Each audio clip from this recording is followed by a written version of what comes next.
Hey, what's up guys, YST here and welcome back to another Raid Shadow Legends video. And today, I am joined by the Hydra legend himself, Mr. Nub Raids. How's it going, bro? Hey man, I'm doing great. I'm really excited for possibly, what's this, world first, maybe collaboration on the test server? Pretty nuts. Well, you Pretty actually nuts. managed to remind me, we are on the test server today, guys. And the reason for this video is, we're actually going to do a part 1 on Keeyra the Watcher in a 1-to-1 ratio speed clan boss team, which is really kind of easy to make. And then straight after this video, I want you guys to head over to Nub Raids because, do you want to tell them what we're going to be doing? Yeah, we're going to be checking out Necmo Thar. He's the new lizard. Looks really cool. We're going to be seeing him in Hydra.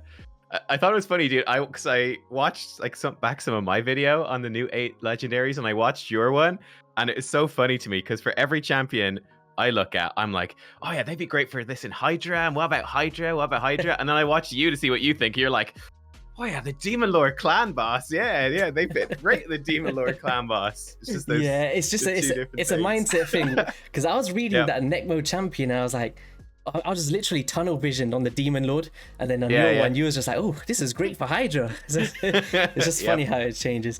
But yeah, back into Keeyra the Watcher. What do you actually think about this champion? I haven't actually seen what you said about her in your video, so do you have anything to say? Okay, so like I'm kind of uncertain about her, so that's why I'm really excited to see your clan boss run here. Yeah, she seems to bring an absolute ton of protection to her team. You know, ally protection, increased defense for everyone. She's got the decreased attack. I definitely think Demon Lord is where she's got that highest potential for like a killable team, protecting them, keeping them up.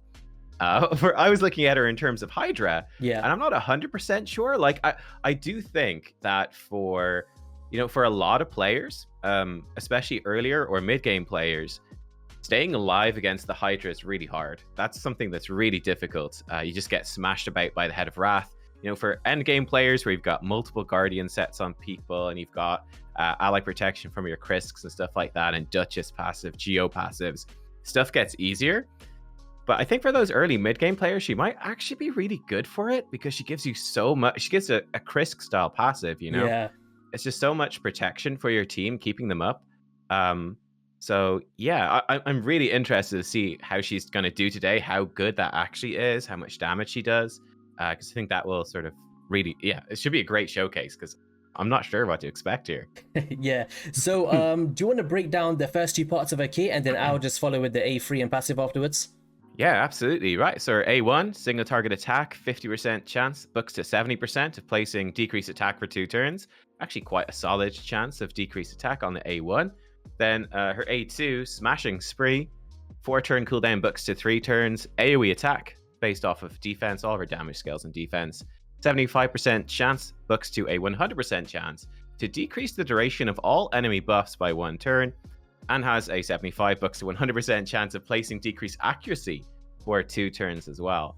So that's probably the Hydra specialized sort of bit, you know, reducing their buffs and putting decreased accuracy. That seems like more of a Hydra, Doom Tower hard sort of thing. Yeah. But yeah.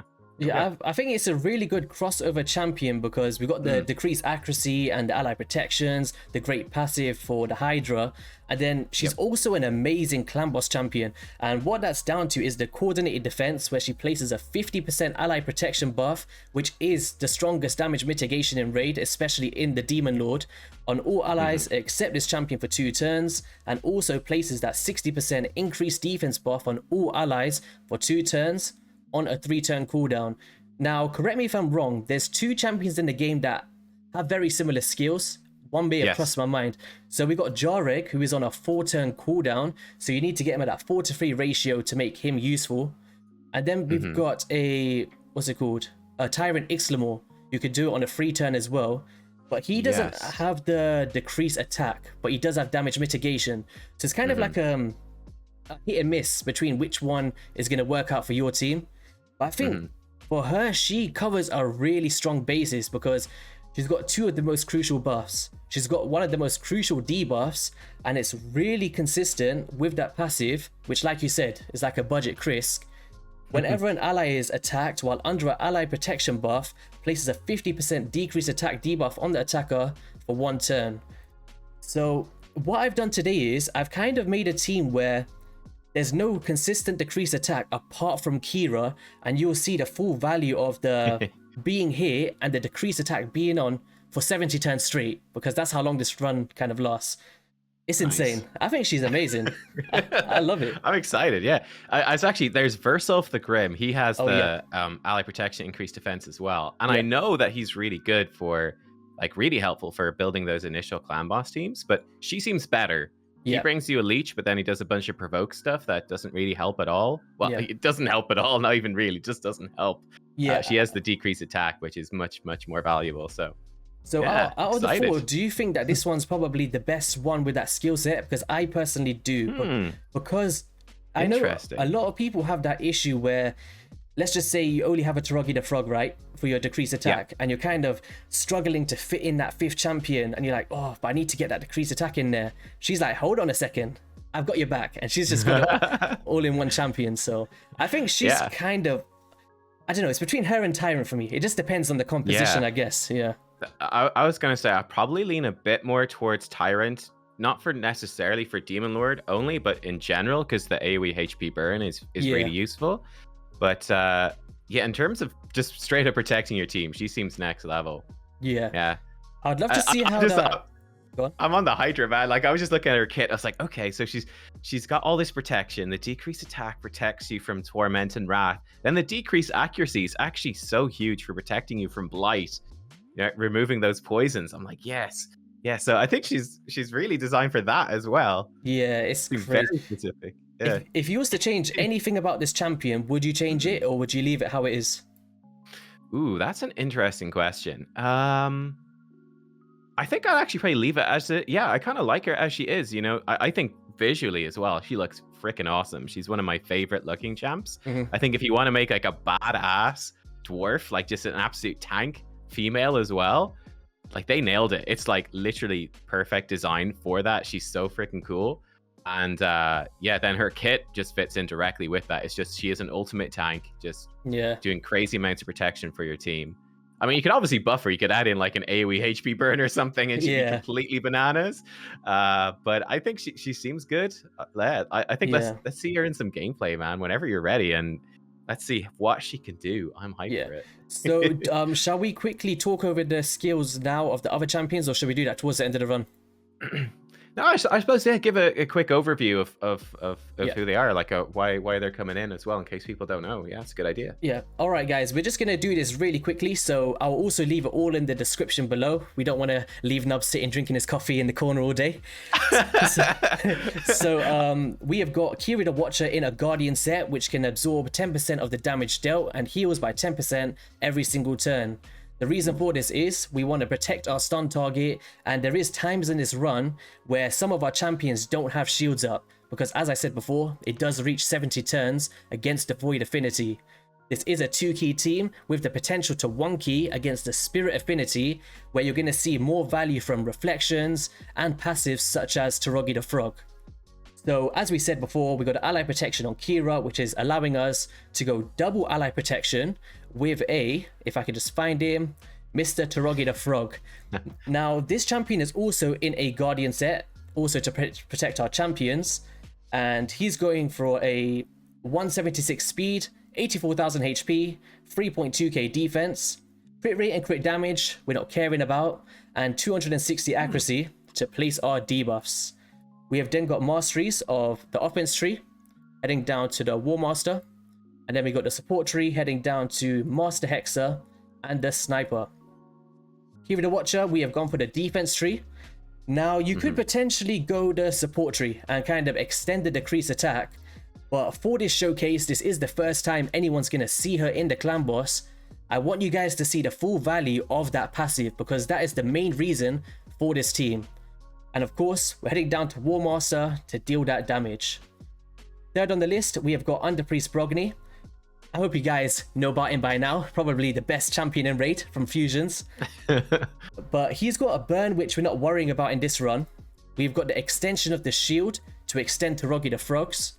Then we have also got the block debuffs and increase attack, and also places a shield buff on all allies for 2 turns, equal to 30% of this champion's max HP. the shield buff cannot be removed. So being able to pass those 50 turns, keeping that shield up, it's going to keep you alive for a really long time. Also to really protect our stun target too. Masteries here. We have gone the offense tree, heading down to Giant Slayer, and the defense tree, trying to get those counterattacks. Overall stats, we have got 64,000 HP, a little bit on the low side. We've got 2.7k attack, so we can really extend that shield, right? Yeah. We've got a defense at 2.9k, 171 speed, a bit lower than 100% crit rate. Bash me in the comments if you want to.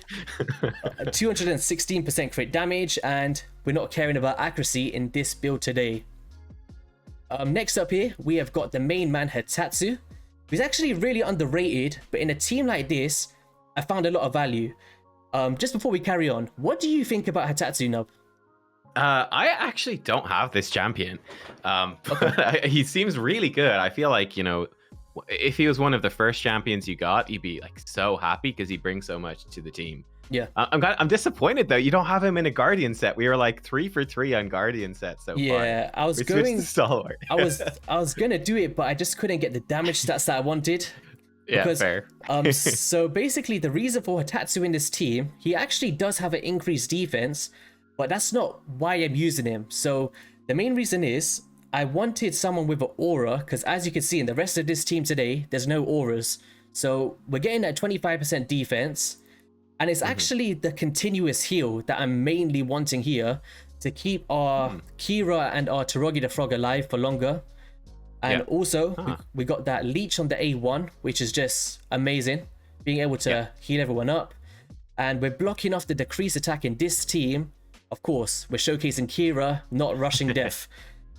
So on him, we've got a Star Wars set, but I actually sent a picture to Nub where I had him in a lifesteal set, and it performed exactly the same. So doesn't really matter what you're using, just make sure it's some sort of damage mitigation or heals.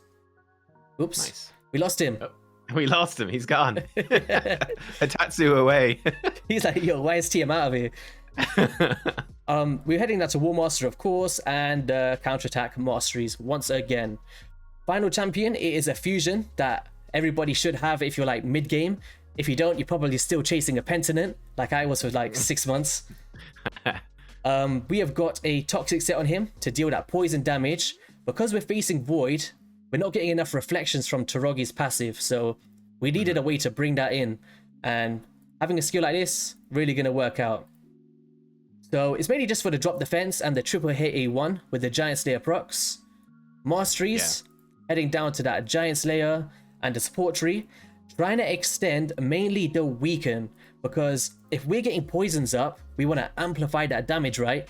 And being able to extend that just before that stun turn gives us that extra few ticks. Nice.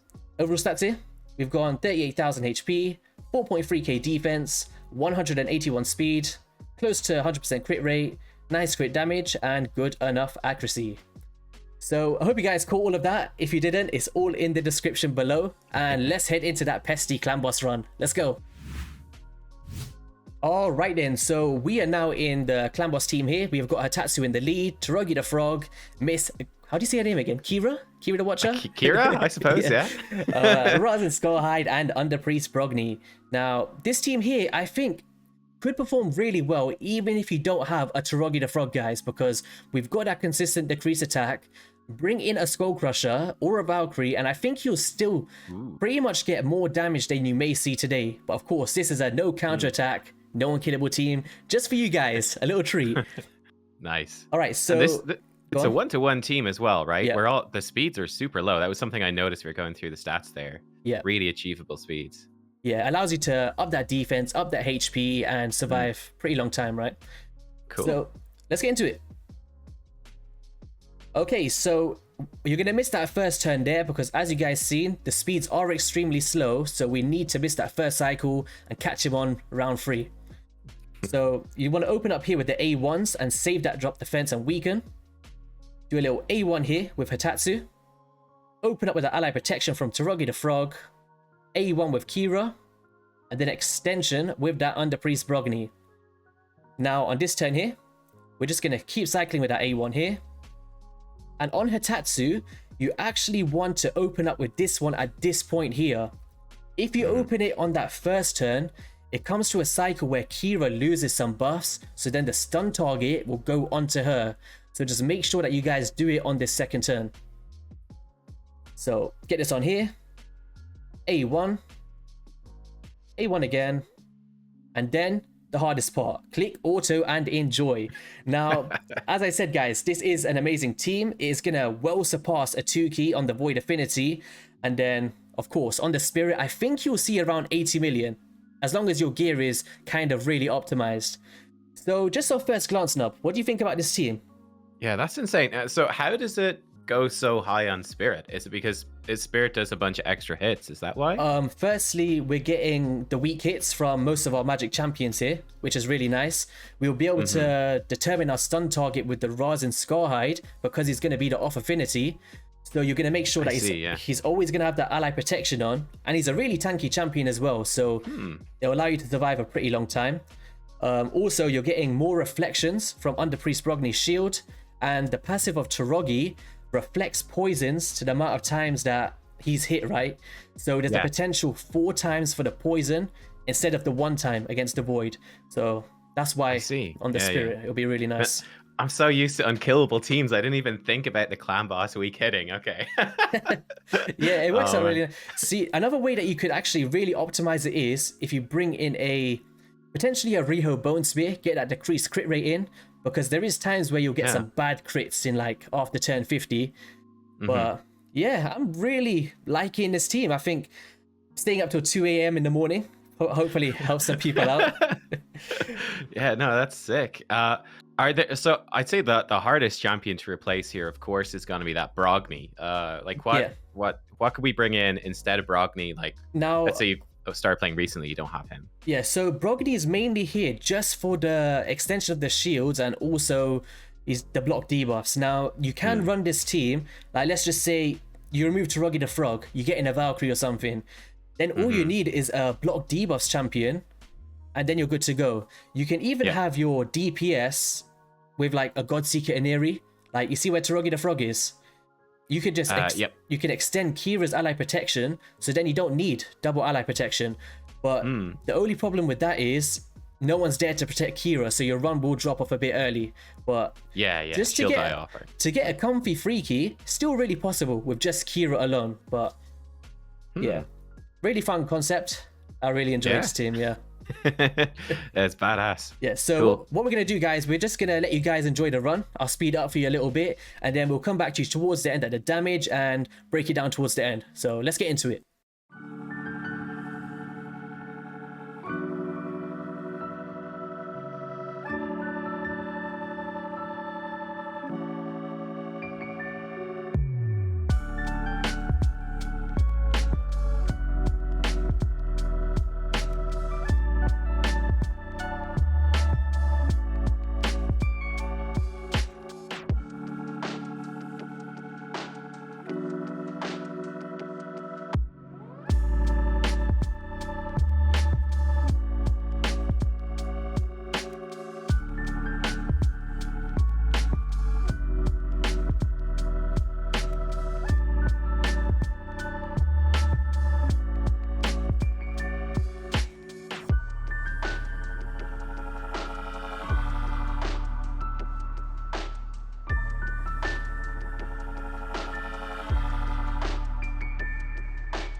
All right then, guys. So we are now on turn count 70, and we're about to get wiped. I think in the next turn now. It's always around turn count 71 to 73. It's just kind of bad crit stuff. He's smacking like a truck. It's so impressive, you know, to see these tanky teams. I'm so used to unkillable teams, and it's going past turn 50, and like the team was actually super stable up to like turn 60 even, and then after that was where their health bar started getting a little bit dangerous, and that's nuts though. It's insane, man. Like, guys, if you think about this, usually in a team like this, I'm always showcasing a Geomancer because he's got the damage mitigation. People like Perfect Veils with Tutorial Rhymehide. Then there's like heal reductions with Venomage. I think this is the first time that I've survived past 70 turns with no counterattack and no damage mitigation passives. I think that's it shows the value of how well ally protection works in a team like this. Yeah. It's insane. One nice thing there as well, I like that's like a quick 12-minute run. Like that's really fast, you know. Yeah. For my 2-to-1 clan boss team, it does like 50 turns, but it takes at least 20 minutes. Yeah. And like that's hard to make those teams even 1 key. It takes quite a bit of work. Yeah. So that's a nice difference there. It's quick. Get through your keys nice and quick. Yeah, so I hope you guys also seen the value of that leech, because that's what was actually keeping our Keeyra alive, because as you see, there's no healers in this team apart from Underpriest, and because we're not against the affinity, we're not healing to the values that you kind of see over there. So, but look at the damage as well. Rhazin in that toxic set, 13 million. What? Yeah. It's pretty bonkers. It's good. It's good. One thing that's surprising me, I didn't realize Hotatsu did so much damage. His damage is really high. I kind of wanted to use him as a damage dealer as well. Yes, he smacks. Yeah, and Keeyra's done really well too. Like, so I'm comparing them to Toragi, and Taragi's putting out quite a few poisons. I really thought that he would be quite a bit ahead of them. Yeah. But they've like held their own. They're up there. That's pretty cool. Yeah, I actually tried Keeyra with like max damage, but obviously because she's ally protection, you can't really survive long enough to see the damage. But there was times where I got to turn count 50 and dealt the same damage as this.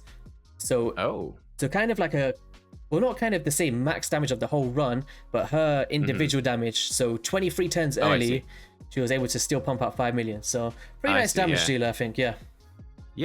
She seems like she does a solid amount. You probably wouldn't build her like as a nuker or anything, because again, for people that don't know, it's so weird. I don't know if you know why it works like this, but with ally protection, the damage you take, I think when you get crit, scales off of your crit damage, not the enemy's. Yeah. So if you build lots of crit damage on champions like Keeyra or Toragi that are protecting, I think even Guardian sets work the same way. The more crit damage you build on those champions, they'll actually start to get smacked around really hard. They'll start to die very quickly. So it sort of prevents you from building them with good damage. Yeah. Don't know why, but yeah, it's just the weird mechanics of raid.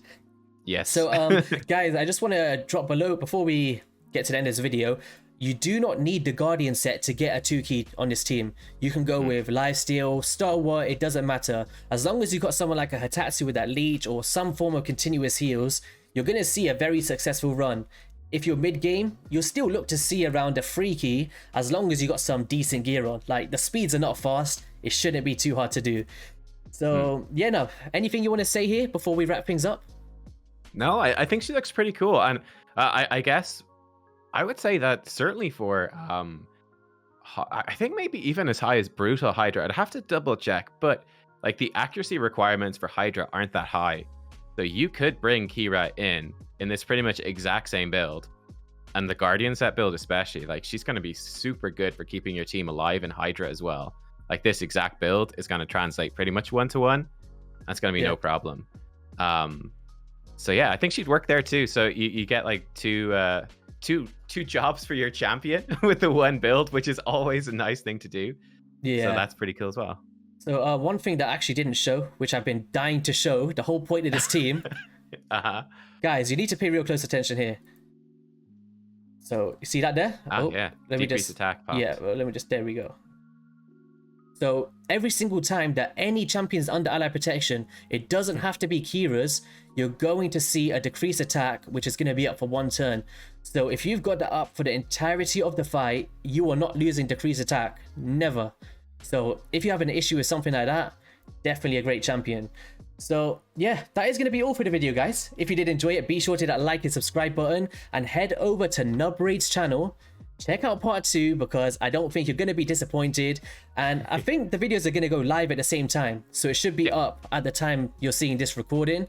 And thank you so much, Nub, for jumping on. And congratulations on your channel, by the way. You're killing it. Thanks. Likewise, it's great you were on a break for a couple of weeks. It's great to have you back, man. Appreciate coming it. up with these the cool clan boss strats. I love it. I love it. I need to get thanks so much. I need to get to Helicath as well soon. Oh yeah, Helicath, he's great as well. He's super good. All right, guys. I'll catch you guys on the next one. Jing1 said hello. Peace.